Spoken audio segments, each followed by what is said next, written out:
Hello everyone, नमस्ते सबैजनालाई हैन। तपाईहरु सन्चै हुनुहुन्छ। म चाहिँ अहिले चाहिँ रिल च्यालेन्ज लिएर आएको छु हैन। मेरो 30 डेजको गो लाइफ च्यालेन्ज चाहिँ हिजो सकेको छ अनि आजबाट फेरि मैले 14 डेजसम्म रिल च्यालेन्ज सुरु गरेको छु हैन। म 14 डेजसम्म चाहिँ विभिन्न टपिकहरु लिएर तपाईहरुमा आज आउने छु हैन। अनि यो बिजनेसको बारेमा तपाईहरुलाई इन्फर्मेसन दिने छु। अनि आजको टपिक रहेको छ इन्ट्रोडक्सन अनि why I start this business भनेर रहेको छ। इन्ट्रोडक्सन दिनु पर्दाखेरि चाहिँ मेरो नाम प्रतिका साके, म काठमाडौँमा बस्छु अनि मेरो सानो बाबु छ। एज अ प्रोफेसनल म सोशल वर्कर हैन। अनि मेरो अहिले ट्रेडिसनल बिजनेस पनि रहेको छ आइक्यू अप्टिकल। साथसाथै यो डिजिटल बिजनेस पनि मैले पार्ट टाइम नै गरिरहेको छु। Why I start this business भन्ने कुरामा चाहिँ मैले तपाईलाई भने एज अ सोशल वर्कर हैन। म चाहिँ विभिन्न एनजिओहरुमा काम गर्थेँ पहिला। अनि त्यति बेला राम्रै भइरहेको थियो, इन्कम पनि राम्रो थियो हैन। अनि मम्मी ड्याडीहरुलाई पनि मैले फाइनान्शियली हेल्प पनि गरिरहेको थिएँ हैन। अनि त्यति बेला बाहिर एकदमै कहिले 1 हप्ताको लागि, कहिले 2 हप्ताको लागि या महिनौसम्म पनि म बाहिर बस्नु पर्थ्यो। त्यति बेला चाहिँ एकदम मनमा कहाँबाट खिन्न हुन्थ्यो के मम्मी ड्याडीहरु रिलेटिभहरुकोमा गएर रमाइलो गरेको, आफ्नो भाइ बहिनीहरुसँग रमाइलो गरिरहेको हैन। अब कुनै धेरै ओकेजनहरु हुन्छ हैन, त्यसमा पनि अब गएर म जानु भएको तर म कहिले पनि पार्टिसिपेट गर्न नपाएको हैन। अनि उहाँहरुको पिक्चर्सहरु देख्दाखेरि, भिडियोजहरु देख्दाखेरि चाहिँ आफ्नो मनमा चाहिँ कहिलेकाहीँ चाहिँ आफ्नो हैन फ्यामिलीसँग बस्न पाएको भए चाहिँ कस्तो रमाइलो हुन्थ्यो। फ्यामिलीसँगै बसेर मैले इन्कम पनि गर्न पाएको भए रमाइलो हुन्थ्यो हैन। क्वालिटी टाइम बिताउन पाउँथ्यो।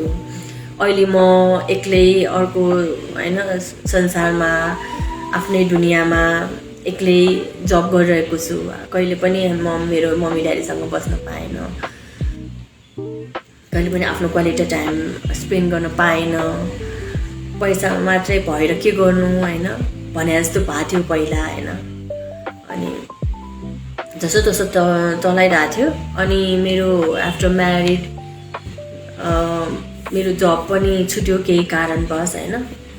अनि म हस्बेन्डसँग लुम्बिनीमा बस्न गएको थिएँ। अनि लुम्बिनीमा उहाँको जब थियो। अनि त्यहाँ काम गर्दा चाहिँ मलाई के लाग्यो भने उहाँ चाहिँ काममा बिजी हुन्थ्यो, आफू चाहिँ एक्लै बाहिर गएर बानी हुन्छ नि त हैन। आफू यताउता आफ्नै तरिकाले गएर आफ्नै तरिकाले काम गरेर बानी। अब एकासी एकै ठाउँमा बसेर के पनि काम नभएको एकै ठाउँमा बस्नु परेपछि मलाई कता के गरौँ केही घरमा बसेर गरे पनि केही गर्न मिल्ने केही हुन्थ्यो कि जस्तो लाग्थ्यो हैन। अनि फेरि म प्रेग्नेन्ट भएँ। प्रेग्नेन्ट भएपछि चाहिँ फेरि लकडाउन पनि त्यही टाइममा भएको थियो। म प्रेग्नेन्ट भएको टाइममै लकडाउन पनि सुरु नै भएको थियो। अनि लकडाउनमै मेरो प्रेग्नेन्सी पनि गयो। अनि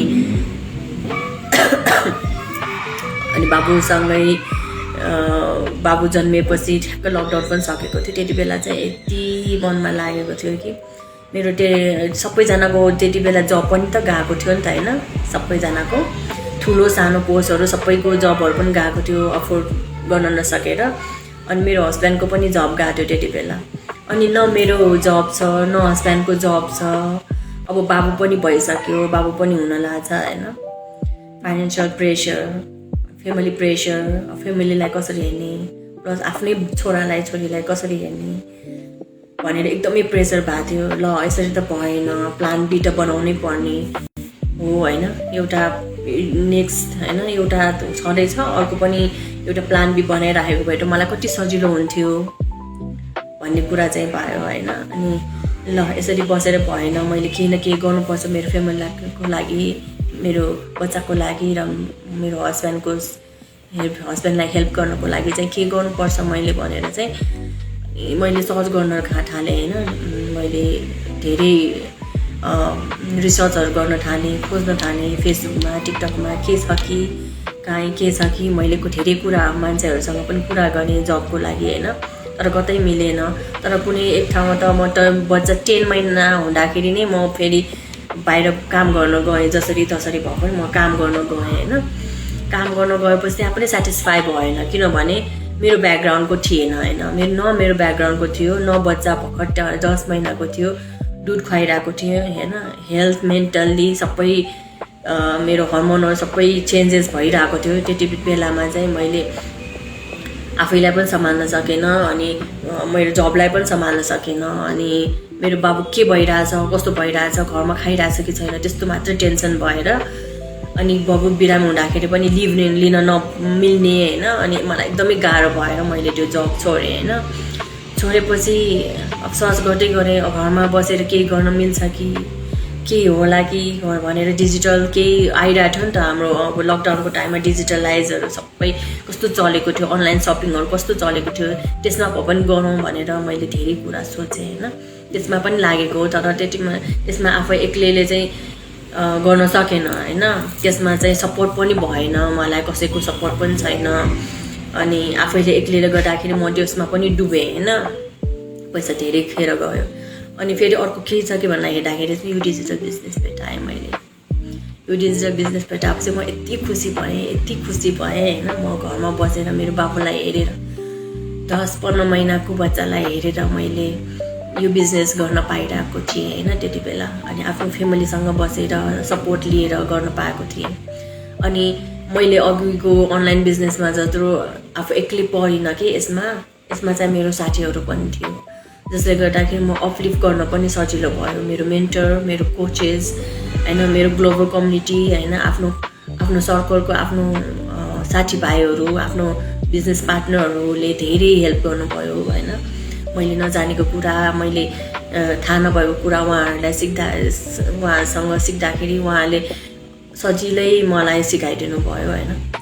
म मात्रै माथि जाने, म मात्रै गर्ने, मेरो मात्रै बिजनेस हो, म मात्रै जाने हो भने जस्तो कसैले पनि गर्नु भएन होइन।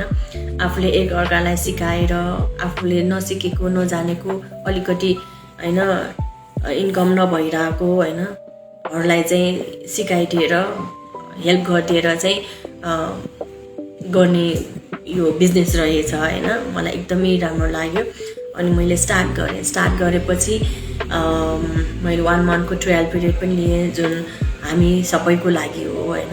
जसरी हामीले यो बिजनेस के हो, कस्तो हो, कसरी गरिन्छ, स्ट्राटेजी के हो सबै बुझ्न पाइन्छ होइन। अनि तपाईँले यो मन परेन भने तपाईँले ब्याकअप पनि लिन सक्नुहुन्छ, तपाईँले म गर्दिनँ भन्न पनि पायो होइन।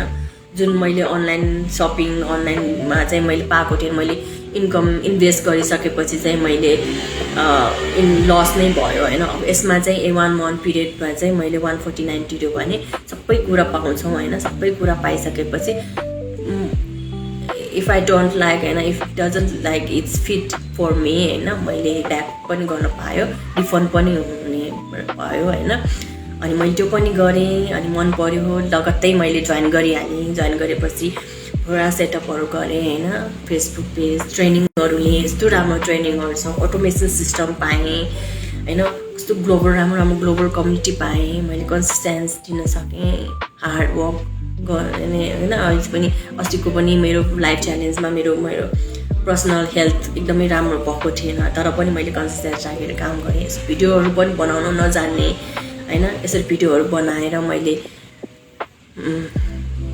गर्न सक्ने भएको छु। पोस्ट पनि मैले राख्न पाउने भएको छु, कन्टेन्टहरू कसरी क्रिएसन गर्ने होइन, सबै कुरा सिकेको छु होइन। फेसलेस मार्केटिङ पनि छ, जसले गर्दाखेरि तपाईँले फेस देखाउनु पर्दैन होइन। तपाईँले फेस नदेखाएको पनि यो बिजनेस गर्न सक्नुहुन्छ।